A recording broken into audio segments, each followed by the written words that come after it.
Okay, these two meteorite slices have been on this hot plate for about 15 minutes. It's set to about just over 100 degrees to drive off any water and moisture in the rocks.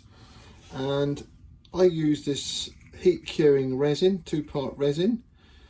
And with the first slide, which I had to actually mount on glass, I'm just going to basically just touch the edge, and gravity or capillary action will do the rest. It will draw that resin underneath the meteorite, and you can see it coming up through the little hairline cracks.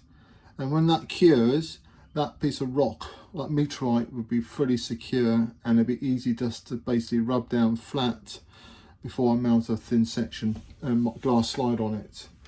The second slide, microscope slice, was much easier. It's been rubbed down to a 600 on a 600 grade plate, and now it can be ready to be mounted with a glass microscope slide.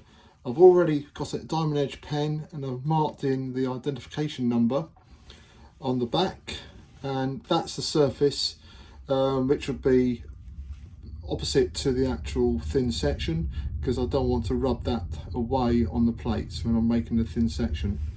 And to mount it, this has been on for another 10 minutes, like I said. Little blob of resin,